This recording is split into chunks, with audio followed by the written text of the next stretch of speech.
Kanisa Katoliki ni nini? Kanisa Katoliki ndiyo baba mlezi au mama mlezi wa imani zote za Kikristo. Si moja kwa moja, lakini by implication.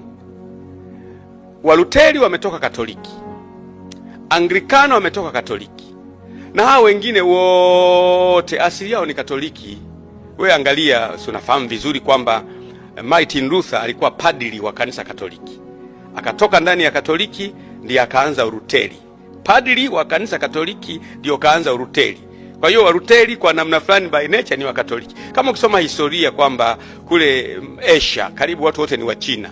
Ukimwangalia Mjapani ni Mchina, ukimwangalia Mmongo ni Mchina, ukiangalia asili yao ni wa China. Lakini Mfalme Henry wa sita alikuwa askofu wa kanisa Katoliki, akatoka kule akaenda Uingereza akaanza kanisa la Anglikana. Kwa hiyo Anglikana kwa asili ni Ukatoliki. Ukileta na makanisa mengine haya asili yake ni Katoliki. Kwa hiyo ndio maana nakwambia kwamba Katoliki ni baba mlezi wa imani za Kikristo, si moja kwa moja. Na sisi Wakristo wote ni familia moja. Labda kwa sababu watu wengine ni Waislamu hawajui interpretation, tafasiri yake. Ukristo maana yake ni kuamini kwamba Yesu alizaliwa kwa uwezo wa nguvu za Roho Mtakatifu na Bikira Maria. Alitungwa mimba. Yesu akazaliwa kwa uwezo wa Roho Mtakatifu.